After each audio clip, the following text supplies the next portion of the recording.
Morning student. Last class तक हमने पहला चैप्टर कंप्लीट कर लिया। फर्स्ट चैप्टर जो था विद्युत क्षेत्र वो कंप्लीट कर लिया, उसके न्यूमेरिकल भी हमने डिस्कस कर लिए और आज हम दूसरा चैप्टर पढ़ने वाले हैं, चैप्टर नंबर 2, गाउस के नियम एवं उसके अनुप्रयोग। गाउस के नियम एवं उसके अनुप्रयोग।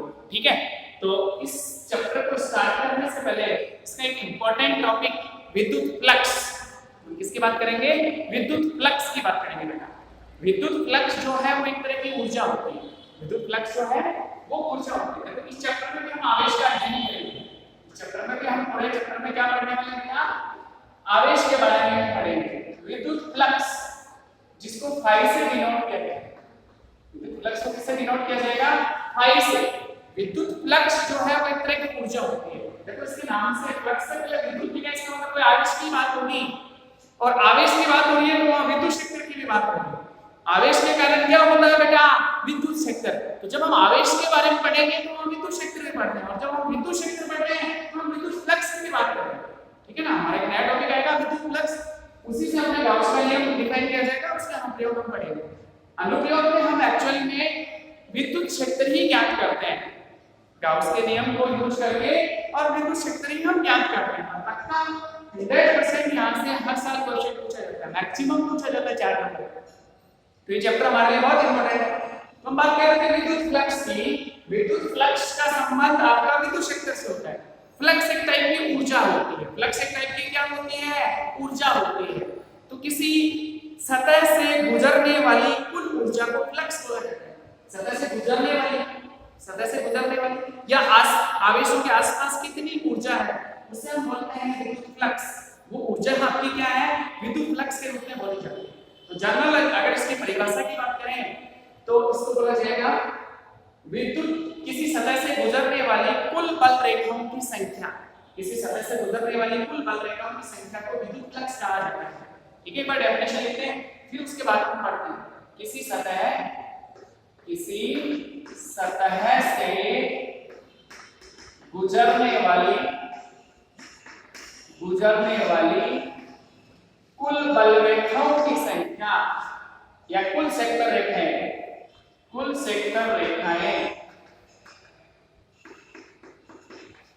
किसी सतह से गुजरने वाले कुल सेक्टर रेखाओं की संख्या को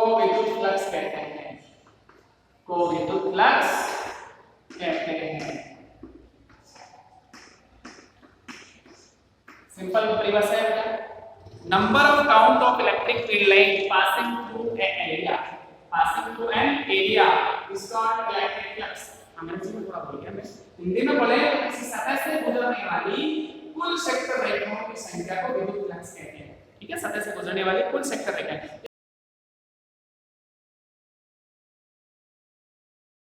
सबसे पहले किस पे डिपेंड करा? विद्युत क्षेत्र पे। क्यों? सतह का क्षेत्रफल से जो विद्युत क्षेत्र है वो कितना है।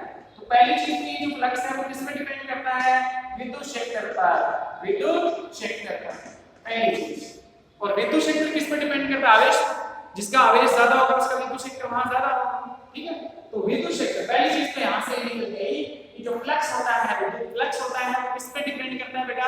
विद्युत क्षेत्र पे, इलेक्ट्रिक फील्ड। दूसरा, ये इस चीज पे भी तो निर्भर कर रहा है कि सतह का क्षेत्रफल कितना है। अगर सतह का क्षेत्रफल ज्यादा होगा तो उससे क्षेत्र रेखाएं ज्यादा गुजरेंगी, क्षेत्रफल कम होगा तो उससे क्षेत्र रेखाएं हो सकता है कम गुजरे। तो दूसरा ये जो है वो किस पर डिपेंड करता है? सतह के क्षेत्रफल पर बिल्कुल डिपेंड करता है। बिल्कुल सही बात है कि किसी सतह के अगर फ्लक्स की बात करें तो अगर सतह का क्षेत्रफल ज्यादा होगा तो वहां से ऊर्जा ज्यादा गुजरेगी। भाई जैसे एनर्जी, विद्युत क्षेत्र एक टाइप की एनर्जी, मतलब उससे इससे एनर्जी पास कर रही है, विद्युत क्षेत्र पास कर रहा है। ऐसे इस वाले गेट से हम बात करें तो अगर इस गेट का एरिया ज्यादा होगा तो ज्यादा पास होगी, विद्युत क्षेत्र ज्यादा पास होगा, ऊर्जा ज्यादा पास होगी, तो वहां का फ्लक्स भी क्या होगा? ज्यादा होगा। इसका मतलब इन दोनों के समानुपाती है, पक्का समानुपाती है। सतह के क्षेत्रफल और विद्युत क्षेत्र के क्या दोनों के बीच कोण क्या है?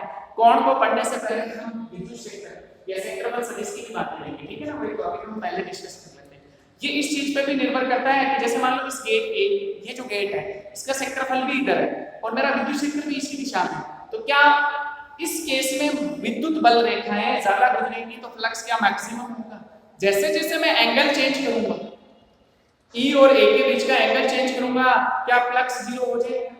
इस स्थिति में मैं ऐसे गुजरूं बल रेखाएं, क्षेत्रफल सदिश मुझे इससे बल रेखाएं गुजारी नहीं मिली, तो क्या फ्लक्स होगा इधर जीरो। इस केस में फ्लक्स क्या होगा। तो तीसरा जो पॉइंट निकल के आया अपने पास, ये जो मान है विद्युत क्षेत्र और क्षेत्रफल सदिश के बीच के कोण पर भी निर्भर करता है। विद्युत क्षेत्र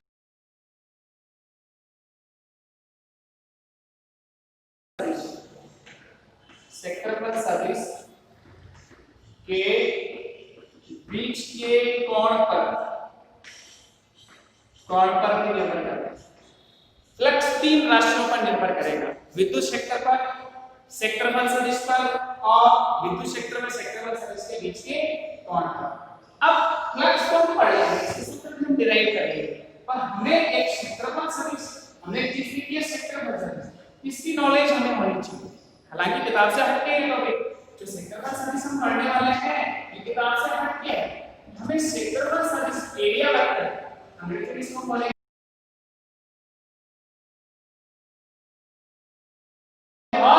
जरूरी है, मुझे एरिया वेक्टर पता होना चाहिए, क्षेत्रफल सदिश पता होना चाहिए कि ये क्या बीमारी है। देखो आपने मैथ्स में पढ़ा होगा, 11वीं 12वीं छोटे क्लास में मैथ्स में पढ़ा होगा कि अगर हम किसी ज्यामिति के एरिया की बात करते हैं, क्षेत्रफल की बात करते हैं, तो क्या उसका परिमाण लिखा जाता है। जैसे आपने वर्ग का क्षेत्रफल लिखा पाई r स्क्वायर, वर्ग का लिखा भुजा स्क्वायर,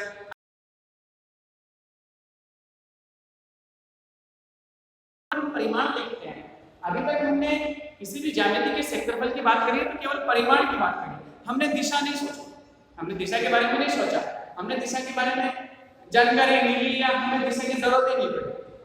जब हम ऐसा पढ़ते हैं तो हमें दिशा की जरूरत ही नहीं पड़ती, वहां पे केवल परिमाण चाहिए होता है। मैं कह रहा हूं क्षेत्रफल सदिश राशि होती है, इसका परिमाण भी होता है और दिशा भी होती है, इसका परिमाण और दिशा दोनों होते हैं, इसलिए इसको क्या बोलते हैं, क्षेत्रफल सदिश, पक्का सदिश राशि होती है। देखो कैसे होती है, कैसे हम इसको समझे, ठीक है ना। तो मैं इसके कुछ एग्जांपल करता हूं। हम दो तरह की सतह पढ़ते हैं, तो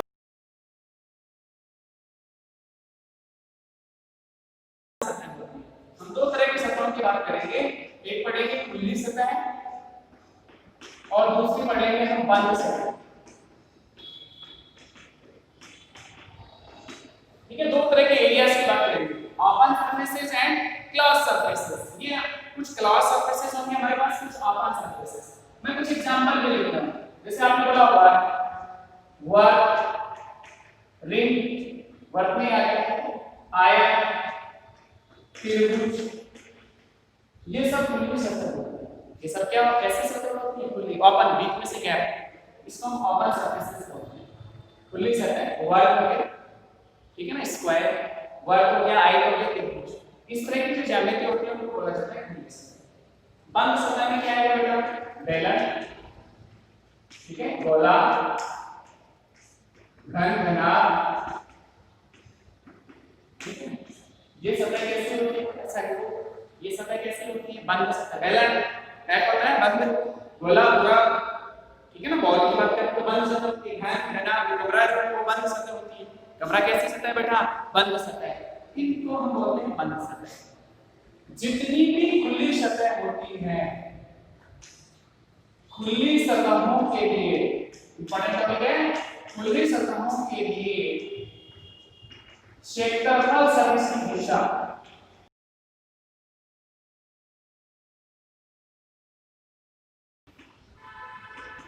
हमेशा, याद रखना इस चीज को, खुली सतहों के लिए क्षेत्रफल सदिश की दिशा हमेशा तल के लंबवत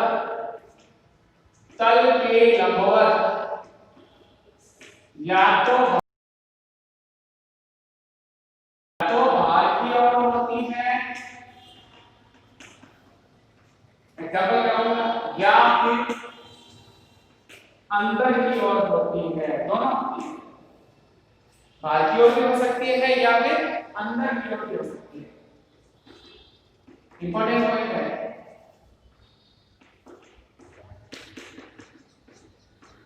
जितनी भी खुली सतह, वर्ग लो, आयत जो भी है, इनके क्षेत्रफल सदिश की दिशा हमेशा तल के लंबवत या तो बाहर की ओर होती है या अंदर की ओर होती है तथा जितनी भी बंद सतह होती हैं बंद सतहों के लिए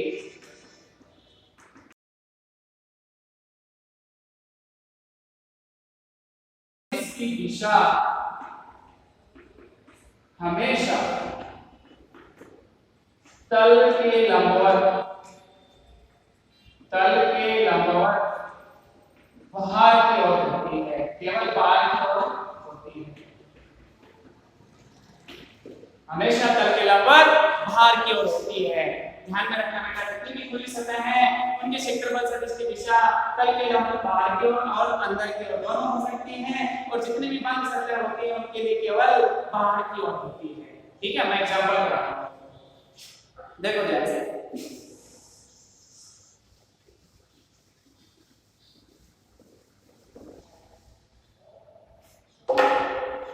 सिंपल सा एग्जांपल लिया मैंने। एक मेरे पास रिंग है वर्ग जिसकी त्रिज्या कितनी है 8। बोलो इसका क्षेत्रफल सदिश एरिया वेक्टर बोलो। सर रिंग का एरिया होता है पाई r स्क्वायर, ये तो इसका परिमाण हो गया। दिशा कैसे रखेंगे, तल की ओर बाहर की ओर या फिर जैसे ये सरफेस है इसका एरिया वेक्टर की डायरेक्शन या तो ऊपर की ओर या फिर तल ये हुआ ना तो तल के लंबवत या तो ऊपर की ओर या तल के लंबवत नीचे की ओर। क्या लिखोगे बेटा, जे है। क्या मैं इसको ऐसे भी लिख सकता हूं? बिल्कुल लिख सकता हूं, दोनों सही है। आउटवर्ड नॉर्मल इनवर्ड तल के लंबवत या तो बाहर की ओर या तल के लंबवत। मालूम है कैसे रखिए तो ये बाहर की ओर हो गया ये अंदर की ओर हो गया। ठीक है, तो ये दोनों सही है। बट एक चीज का ध्यान रखना कि अगर आपने किसी सवाल में तल के लंबवत बाहर की ओर कंसीडर किया है तो पूरे सवाल में यही रहना चाहिए, फिर ऐसा नहीं बीच में ये चीज हो गलत। या फिर आपने पूरे सवाल में ये कंसीडर किया तो पूरे सवाल में यही रहना चाहिए, बाद में ये नहीं ले सकते बीच में। क्लियर हो गया बेटा? और एग्जांपल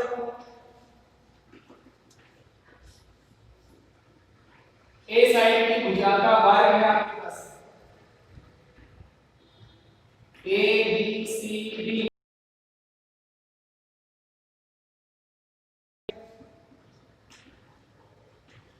दिशा या फिर इसको ड्रॉ करने का मतलब समझ में ऐसे ड्रॉ किया तो इसका तल जो है लंबवत तल या तो a कैप में होगा या माइनस a कैप में होगा। क्या लिखा जाएगा, a कैप या फिर a स्क्वायर माइनस, दोनों सही होता है बेटा, कोई समस्या नहीं होनी चाहिए।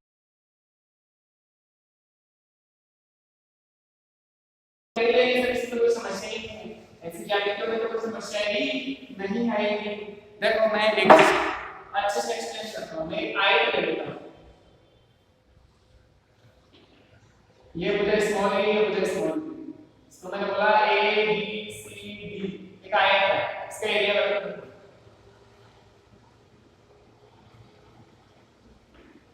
तो आप देखोगे इसका परिमाण तो ए बी हो गया सर। और दिशा मैं इसको सभी से सिखाता हूं। ये भुजा कौन सी दिशा में है, कौन सी दिशा में है, और ये दिशा मैं आपसे पूछूंगा तो AB को मैंने एक वेक्टर मान लिया। AB वेक्टर कितना है तो आप देखोगे स्मॉल a जिसका परिमाण है i कैप इसकी दिशा। लिख सकते हो बेटा ऐसा? बिल्कुल लिख सकते हो। ऐसे मैं आपसे पूछूंगा तो AD वेक्टर कितना होगा तो आप लिखोगे AD vector equals to small b j। ऐसे ही लिखोगे बेटा, j में नहीं भाई। अगर मैं इन दोनों का क्रॉस प्रोडक्ट लिखूं area vector equals to AB vector cross AD vector तो अब क्या लिखोगे, एरिया वेक्टर की वैल्यू लेगी a i cap cross a sorry b j cap. a और b का परिमाण गुणा होगा a b i cross j। ऐसा पढ़ा है या फिर मैंने 11th में पढ़ा i क्रॉस j क्या होता है बेटा, k है। आंसर क्या आएगा a b k cap area vector. अगर मैं इसको लिखूं AD क्रॉस AB तो क्या आएगा AD minus K cap. Direction आप राइट हैंड रूल से भी निकाल सकते हो। क्रॉस प्रोडक्ट की डायरेक्शन तो आपको आती है, कोई समस्या नहीं होनी चाहिए। ये वाला लॉजिक समझ में आया बेटा? अगर ये लॉजिक समझ में आ गया तो मैं इसका एक और क्वेश्चन सॉल्व करवाता हूं आपको। इसका मैं एक और क्वेश्चन सॉल्व करवाता हूं, वो भी समझ में आएगा। ठीक है ना, ये तो आपकी जरूरत नहीं, मैं 3D में ले लेता हूं। एक वर्ग जो है वो 3D में लिया 3 डायमेंशन में,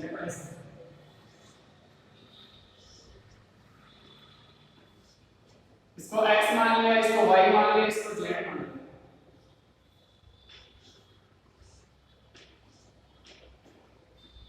तो इसके लिए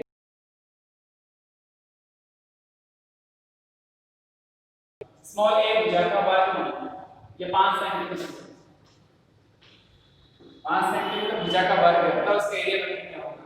अभी जो कांसेप्ट किया था ना उससे बताना, ऐसे कि 25 आंसर होगा, मैग्नीट्यूड 25 होगा, कोई समस्या नहीं है, परिमाण जो है वो 25 होगा, वो हम निकाल लेंगे। बट इसको मुझे किस रूप में लिखना है? सदिश रूप में। सदिश रूप में लिखना है तो इसका एरिया वेक्टर मैं ऐसे लिख सकता हूं, a vector equals to ab cross ab, ab vector cross ab vector, इसका और इसका क्रॉस प्रोडक्ट निकालना। अब क्रॉस प्रोडक्ट निकालने के लिए मुझे ये वाली साइड है ना वेक्टर फॉर्म में पता होनी चाहिए, और ये वाली साइड भी वेक्टर फॉर्म में पता होनी चाहिए। अगर मैं आपसे पूछूं तो ab वेक्टर कितना होगा, तो ab वेक्टर कैसे होगा? ये परिमाण तो मुझे पता है 5 है, पर दिशा जो है वो x और z में है, कैसे लिखूंगा? मैं इसके कोऑर्डिनेट लिख दूंगा, निर्देशांक a के निर्देशांक क्या है? 0,0,0। पहला इसके लिख लो ad, d के निर्देशांक बोलो, d बिंदु किसमें है? y में, तो x और z 0, क्या लिखूंगा? 0,5,0, 0,5,0। तो पहले ad वेक्टर लिखते हैं, बोलो निर्देशांक पता हो और ये लिखना है सदिश रूप में, 0 - 0 i cap, 5 - 0 j cap, 0 - 0 k cap, answer कितना आया? 5 j कैप। अब मैं लिखता हूं ab वेक्टर,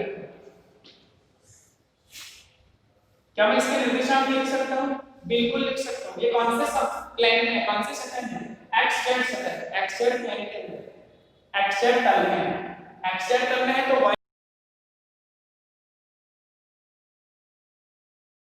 z निर्देशांक आपसे पूछा जाए तो x निर्देशांक कितने होंगे इसके, तो आप देखोगे x निर्देशांक x एक्सिस में ये 30 डिग्री, तो इसका x इसका इधर वाला ये 5 है, तो 5 का ये कंपोनेंट निकालो घटक, x वाला घटक कितना होगा? 5 cos 30, कितना होगा? 5 cos 30, 5 cos 30, cos 30 की वजह sin फैक्टर 3/2, कितना जाएगा ये? 5√3/2।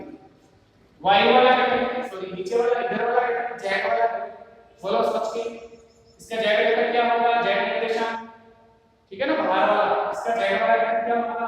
वो लिखोगे 5 sin 30, sin 30 की वैल्यू 1/2 तो 5/2, ये आगे 5/2। क्या मैं आप a b सदिश लिख सकता हूं? बिल्कुल लिख सकता हूं, 5√3/2 i कैप, j 0 हो गया, 5/2 j कैप। और अब आपको क्या करना है? ये वैल्यूज यहां पुट करनी है,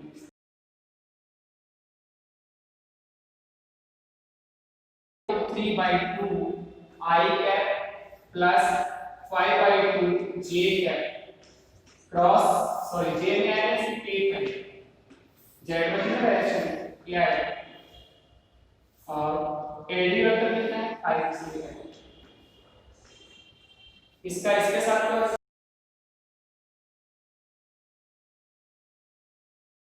मल्टीप्लाई हो जाएगा 25√3/2 k cap i cross j, k cross j cross के i होगा, k क्रॉस j क्या होगा? Minus i cap plus 25/2 minus i cap, यही इसका आंसर।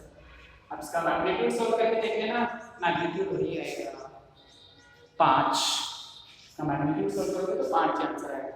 इस तरह से हम एरिया वेक्टर फाइंड आउट करते हैं, तो जनरल में निकाल के अलावा क्वेश्चन सॉल्व कर दिया आपको, तो आपको सदिश, क्षेत्रफल सदिश बहुत अच्छे से पता होना चाहिए, उसमें कोई समस्या नहीं होगी। अगर ये चीज आपको अच्छे से पता है तो फ्लक्स आ गया, आपको फ्लक्स में कोई दिक्कत नहीं है। देखो आपने फ्लक्स को 3 तरह से बोला कि फ्लक्स 3 बातों पर निर्भर करता है, पहला आपने लिखा बिंदु क्षेत्र, दूसरा आपने लिखा सतह का क्षेत्रफल सदिश, और तीसरा लिखा दोनों के बीच का कोण। ठीक है, ध्यान से देखो, फ्लक्स को फाई से निर्देशित कर रहे हैं, फ्लक्स को किससे निर्देशित कर रहे हो? फाई से। मैं बोला कि t के समानुपाती होता है, बिल्कुल होता है, और आपने ये भी चीज चेक कर ली कि ये एरिया वेक्टर के भी समानुपाती होता है, बिल्कुल होता है। तीसरा आपने बोला कि बिंदु क्षेत्र और क्षेत्रफल सदिश के बीच के कोण पे, अगर कोण ऐसे दिया मैंने, क्षेत्रफल सदिश तो ऐसे है, मेरा बिंदु क्षेत्र ऐसे है, तो क्या इससे फ्लक्स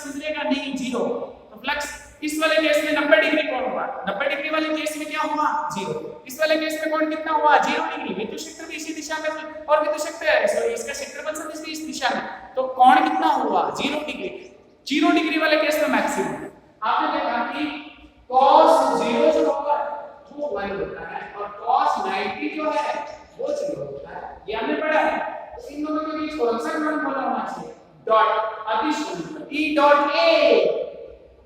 परिमाण लिखोगे तो क्या लिखोगे E A cos theta, theta 0 वाले केस में फ्लक्स मैक्सिमम, 90 वाले केस में फ्लक्स 0। क्या यही होगा, पक्का सूत्र यही होगा, ऐसा ही है।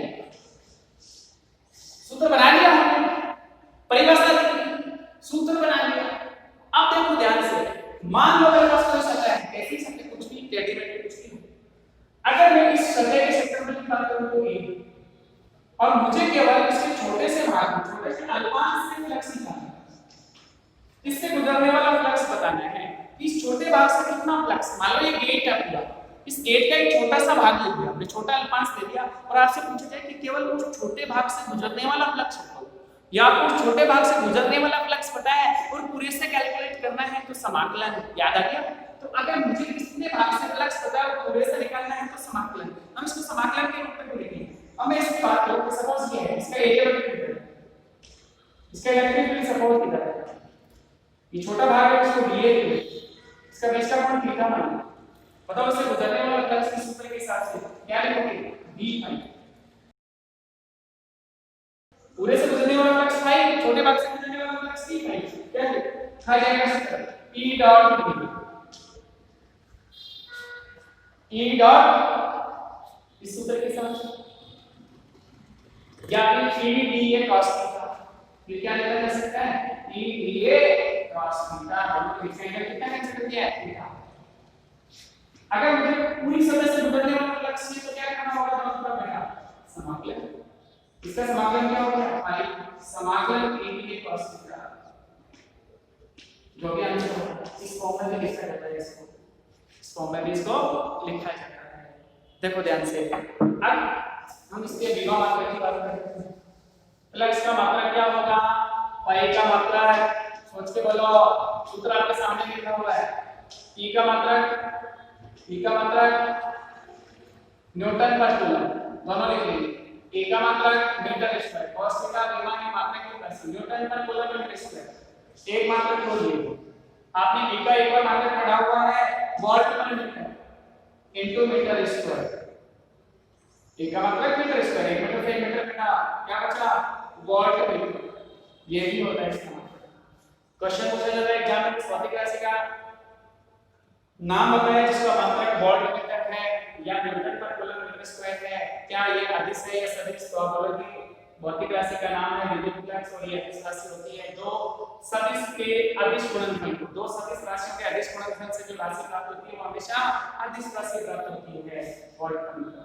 कैसे की विमा लिखी जा सकती है, फाई की विमा सोचो, इस वाले फॉर्मूले से देखो, न्यूटन पर coulomb m1 l1 t-2 coulomb a1 t1 metre square l2, answer क्या है बेटा निकलिए m1 l1 into l3 t1 ऊपर क्या t -3 a1 ऊपर क्या a -1, इसकी विमा हो गई। क्या फ्लक्स की परिभाषा, फ्लक्स के विमा मात्रा, फ्लक्स के सूत्र में कोई समस्या आएगी, कभी नहीं आनी चाहिए। अब इससे संबंधित एक दो प्रॉब्लम हम डिस्कस कर लेते हैं और उसके बाद बाकी जो है वो नेक्स्ट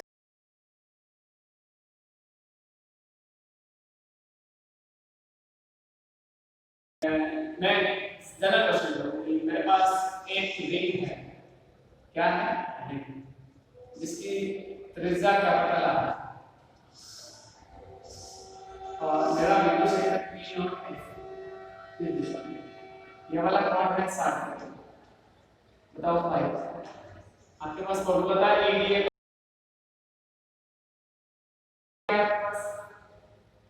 A कितना होगा इसका,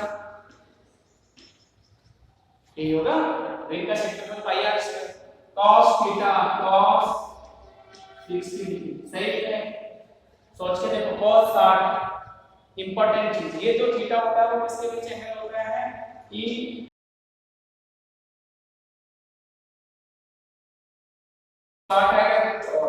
अगर मैं इसके एरिया वेक्टर की बात करूं तो या तो ऊपर की हो या फिर ये होगा इसका एरिया आपका ई इस डायरेक्शन में एंगल कौन सा होना चाहिए ये वाला कितना होगा ये 30 तो क्या 60 की जगह 30 लिखा 5r² √3 बाकी प्रॉब्लम नेक्स्ट क्लास में सॉल्व करेंगे थैंक यू